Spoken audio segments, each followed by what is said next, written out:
40வது சர்க்கம். ஹனுமாரை போக விடை கொடுத்தல். தெய்வ பெண்ணென விளங்கும் சீதை வாயு குமாரரான அந்த மகாத்மாவின் வார்த்தையை கேட்டு அப்பொழுது தனக்கு ஹிதமான வாக்கியத்தைச் சொன்னாள். வானரரே, இனியவை கூறும் உம்மை கண்டு பாதி முளைத்த பயிரை உடைய பூமி மழையை பெற்ற வண்ணம் நான் மிக்க மகிழ்கிறேன். சோகத்தால் இளைத்து வருந்திய அவயவங்களால் நான் கோரியது கைகூட பெற்றவளாய் அந்த புருஷோத்தமரை ஸ்பர்சிப்பது எப்படி ஆகுமோ அப்படி என்னிடத்தில் நீர் அருள் புரிய வேண்டும். கபிகணோத்தமா, கோபத்தால் காகத்தின் கண்ணொன்றை கொண்டொழிய தெரித்தெறிந்த துரும்பு ஒன்றை அடையாளமாகவும் இப்படியும் ஸ்ரீராமருக்கு உரை செய்யும். திலகம் குலைந்திருந்த பொழுது உம்மால் குண்டுக்கல்லின் காவிப்பொடி திலகம் நெற்றியில் விளையாட்டாய் தீட்டப்பட்டது. அதை திருவுளம் பற்ற இந்திரனுக்கும் வருணனுக்கும் நிகரான வீரரான நீர் சீதையை அபகரிக்கப்பட்டவளாகவும் இராட்சசர்களின் மத்தியில் வசித்து கொண்டிருப்பவளாகவும் எப்படித்தான் பொறுத்து கொண்டிருக்கிறீரோ?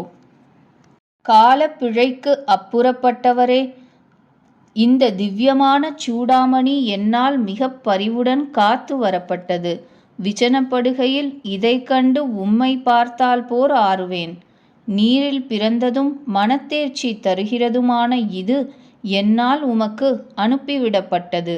இனிமேல் சோகத்தில் மூழ்கியவளாய் ஜீவித்திருக்க முடியாது. பொறுத்தற்கரிய துக்கங்களையும் கொடிய இராட்சசிகளின் மர்மத்தை பிளக்கும் சொற்களையும் தமக்காக நான் பொறுத்து கொண்டிருக்கிறேன். பகையை அழிப்பவரே, ஒரு மாத பொழுது வலிந்தாகிலும் உயிரை தரித்திருப்பேன். சக்கரவர்த்தி திருமகனாரே, மாதத்திற்கு மேலென்றால் உம்மை பிரிந்து நான் பிழைத்திருக்க மாட்டேன். இந்த இராட்சசராஜன் கொடியவன் என்னிடத்தில் நினைவோ நல்லதாய் இருக்கவில்லை. தம்மை தாமதிப்பவராக தெரிந்து பின்னர் க்ஷணமும் நான் உயிர் தறியேன். வைதேகியால் கண்ணும் கண்ணீருமாய் பரிதாபப்படும்படி சொல்லப்பட்ட வச்சனத்தை கேட்டு வாயு குமாரராகிய மகா தேஜஸ்வியான ஹனுமார் பின்கண்ட விதம் விண்ணப்பம் செய்தார்.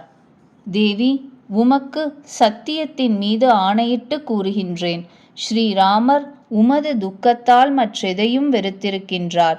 ஸ்ரீராமர் சோகத்தில் மூழ்கி கிடக்கையில் அது பற்றி லக்ஷ்மணரும் சோகமுறுகின்றனர். மாதரசே, பெருமாட்டியாகிய நீர் தெய்வாதீனமாய் தரிசனமானீர். துக்கிப்பதற்கு சமயமில்லை. இப்பொழுதே துக்கங்களின் முடிவை காணப்போகிறீர்.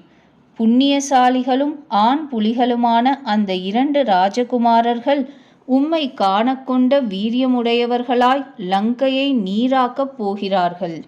ஓ விசாலாட்சி, ரகுகுலத்தவர் இருவரும் கொடிய ராவணனை சுற்றத்தார் உள்பட சமரில் ஹதம் செய்து உம்மை தமது நகரத்திற்கு அழைத்து கொண்டு போகப் போகிறார்கள். புண்ணியவதி, ஸ்ரீராமர் எந்த அடையாளத்தை அவருக்கு பிரீத்தி தருகிறதாய் எண்ணுவரோ அப்படிப்பட்டது இன்னுமேதாகிலும் உண்டெனில் அதை நீர் தந்தருள வேண்டும். அவள் அவரை பார்த்து, வீரா, என்னால் கொடுக்கப்பட்ட அடையாளமே எல்லாவற்றிலும் மேலானது.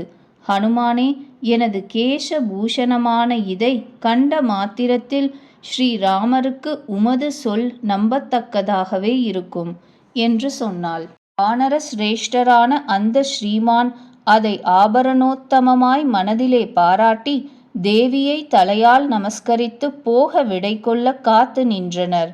முகமெல்லாம் கண்ணீராய் கஷ்டதசையில் இருக்கும் ஜனகர் திருமகள் உயரக் கிளம்ப உற்சாகம் கொண்டவராய் மேன்மேலும் வளருகின்ற மகா வேகவானான வானர சிரேஷ்டரான அவரை பார்த்து கண்ணீரால் தடுமாறி வெளிப்படும் சொற்கொண்டு மாற்றமுரைத்தனள். ஹனுமாரே, சிங்கத்தை ஒத்தவர்களும் சகோதரர்களுமான ஸ்ரீராம லக்ஷ்மணர்களுக்கும் மந்திரிகளோடு கூடிய சுக்ரீவருக்கும் மற்ற எல்லோருக்கும் தவறாமல் குச்சலத்தை உரை செய்யும். ஓ வானரோத்தமரே, எனது இந்த கொடிய சோகத்தின் வேகத்தையும் இந்த அரக்கிகளால் மிரட்டப்படுவதையும் ஸ்ரீராமருக்கு அருகில் சென்றதும் நீர் விண்ணப்பம் செய்ய வேண்டும். உமக்கு போம்வழி தடையற்றதாகவே ஆகுக. அந்த வானரர் மன்னவர் திருமகளால் அங்கீகரிக்கப்பட்ட பாக்கியம் பெற்றவராய் கோரி வந்த காரியம் கைகூட பெற்றவராய், அதனால் பரிபூர்ண சந்துஷ்ட மனத்தராய், அந்த காரியம் சிறிது மிகுதி உண்டென எண்ணி வட திசையை நோக்கி மனதினால் சென்றடைந்தார். 40வது சர்க்கம் முற்றிற்று.